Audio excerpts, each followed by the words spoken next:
Joseph, a young man of 17, was tending the flocks of his brothers, and he brought their father a bad report about them. Now Israel loved Joseph more than any of his brothers, because he had been born to him in his old age, and he made a richly ornamented robe for him. When his brothers saw that their father loved him more than any of them, they hated him and could not speak a kind word to him. Hello, brother. How's the food? Good. Eat up, fatso. What's up, loser? What's up, dumb kid who eats all the time? You're a bad note. Joseph had a dream, and when he told his brothers, they hated him all the more. Listen to this dream I had. We were binding sheaves of grain out in the field when suddenly my sheaf rose and stood up, while your sheaves gathered around mine and bowed down to it. You intend to reign over us? Will you actually rule us? Then he had another dream, and he told it to his brothers.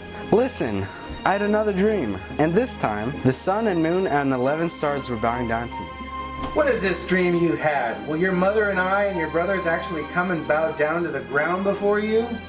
And his brothers were jealous of him, but his father kept the matter in mind.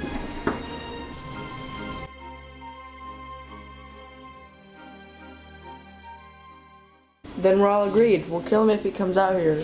Yeah, then we'll see what happens to his dreams. What profit will we get if we kill him? Let's sell him instead. Yeah, Let's do that. For now, let's just throw him in a pit.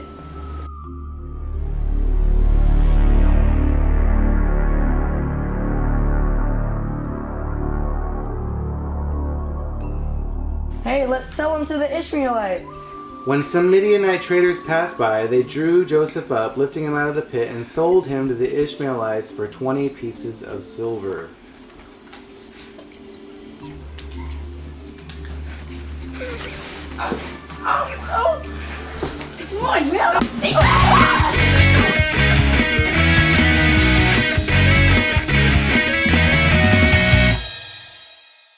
Then they took Joseph's robe, slaughtered a goat, and dipped the robe in the blood. They had the long robe with sleeves taken to their father, and they said, This we have found. See if it's your son's robe or not.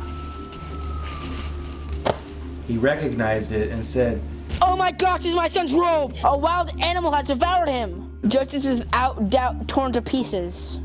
Then Jacob tore his garments and put sackcloth on his loins and mourned for his son many days. All his sons and his daughters sought to comfort him, but he refused to be comforted. Cheer up, Dad. No! Here's some money. I don't just filthy money. You should have died. Cheer up, Dad. It's okay. No! You should have died with him! Don't even say anything. Now Joseph was taken down to Egypt, and Potiphar, an officer of Pharaoh, the captain of the guard, an Egyptian, bought him from the Ishmaelites who had brought him down there.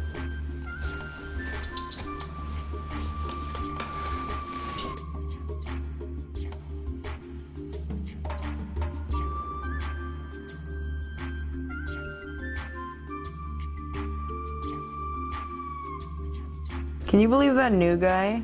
I know, right? He's in charge of all of us. He just got here like 2 weeks ago. He's been bossing us all around. How did he get in here anyway? What's the story? Well, I heard that he had an affair with Potiphar's wife. He says he's innocent, but I don't believe him. He says that she was coming on to him every day. And he was like, no, thank you. I mean, what kind of a man is he?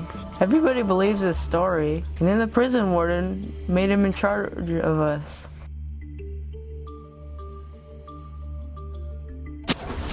Joseph, take care of him. I had a horrible nightmare. What's wrong? We both had really bad nightmares. What he said. Tell me about it.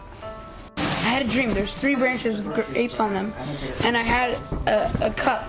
And I got the grapes and I squeezed them into the cup. And I gave it to Pharaoh. Okay, I think that's a good dream. The 3 vines represent 3 days, and you'll be back to your old job in 3 days. My dream was a little similar, but I was walking and I had 3 baskets of bread, like pastries from the bakery, and every time I would walk, the birds would come down and nibble at the bread on top of my head. Okay, well, the 3 baskets resemble 3 days, but instead of going back to your old job, Pharaoh's gonna chop off your head. So, when you go back to your old job, make sure that you remember me and tell Pharaoh about me. No problem.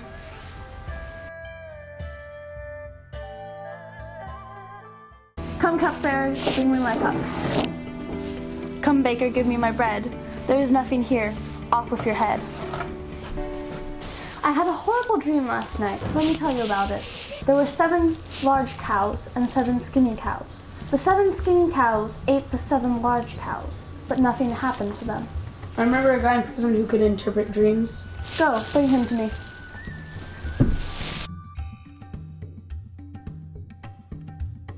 This is Joseph. He can interpret your dream. I can't interpret your dreams, but my God can. Very well. Let's see what he hears about this dream. There were 7 large cows, and there were 7 skinny cows. The 7 skinny cows ate the 7 large cows, but nothing occurred to the 7 skinny cows. Likewise, I also saw 7 heads of grain, full and prosperous, and 7 lousy pieces of grain, which were not prosperous. The 7 prosperous ones were devoured by the 7 weak ones. What do you see of that?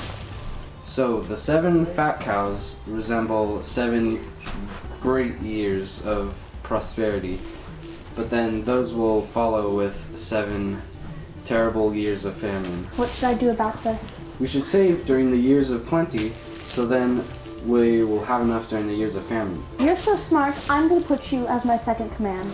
You surely have the Spirit of God in you.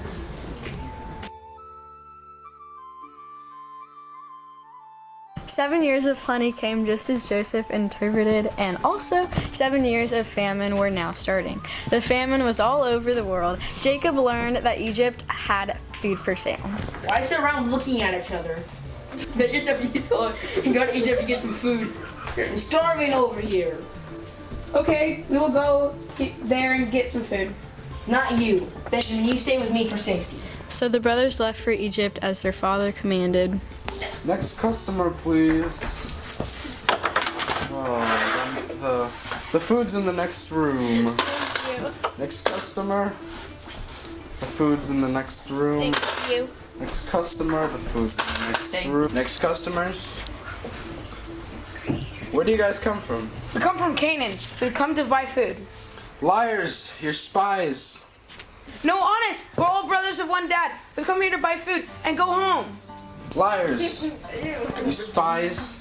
If you are telling the truth, then one of you go get your other brother, and the rest of you will wait in jail.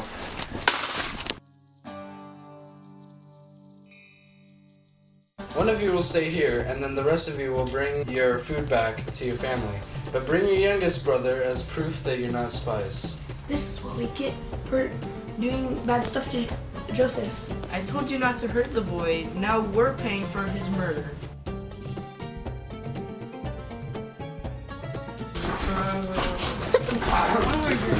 Fill their sacks with grain and put their money in their bags.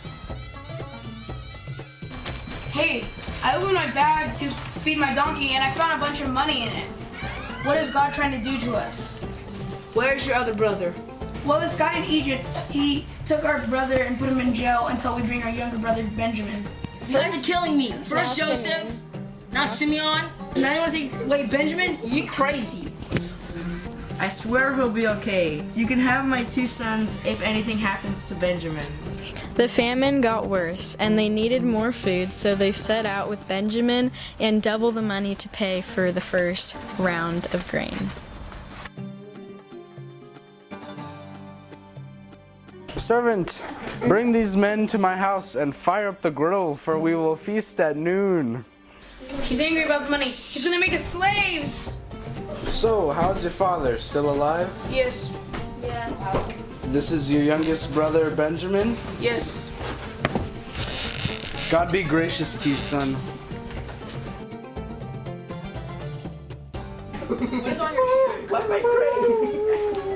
All right, men, let's eat. After the meal, Joseph ordered for their bags to be filled and their money also returned. And he said, "Put my silver cup in the youngest's bag." Then the brothers left. Servant, follow those men and retrieve the silver cup. And when you find it, ask them, why did you repay evil for good? Okay. Hey, stop right there. One of you stole my master's cup. Hey, search us. If it's found on our bags, that person will die. And the rest of us will be your master's slaves. No, the one who stole it will be my slave, and the rest of you will go home. One by one, from the oldest to the youngest, they searched, and it was found with Benjamin. They all went back to Egypt. I found it in this one's bag. Why would you do this to me? God is behind all this, showing our guilt. We will be your slaves. No, only the one who stole the silver cup. The rest of you will leave. Our dad will die if he loses his other son. Here he lost his brother. Let me stay here instead of him for my dad's sake. I am Joseph. Is Dad really still alive? I'm your brother that you sold into Egypt. But don't worry, God sent me here ahead of you to save the Egyptians' lives. Bring Dad back with you so that we can all live together again. The famine is 5 years away from finishing. So all the family with their animals and belongings come to Joseph in Egypt and lived there. Jacob died in Egypt, and Joseph promised he would bring him back to Canaan. Hey, what if Joseph is still mad at us? And he decides to kill us because Dad is dead now. Let's ask for forgiveness and make ourselves his slaves. Please forgive us! Do not be afraid. Though I act for God, don't you see you planned evil against me? But God used those plans for my good. I will take care of you and your children. Joseph lived a good life and died at the age of 110, was embalmed and placed in a coffin in Egypt. But before he died, he made his family a promise that they would take his body to Canaan when God took them back out of Egypt.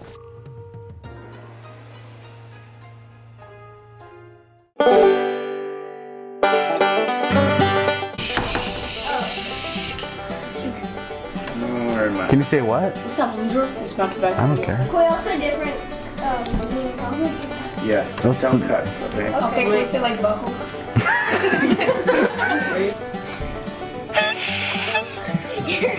No. You smell it. I wish I had that food, but you always did, because you're the lowest kid in the family. Loser, bro. Get a life. Get a life. Boy. The great Bambino. Who's touching my butt? Someone touching my butt. In Egypt to Potiphar. So who's going to be Potiphar? You're looking for That's a gypsy. Me? Go ahead.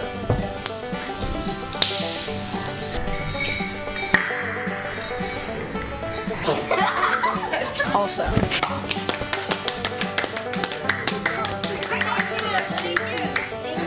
We still doing this? Why are you petting? beep boop bop.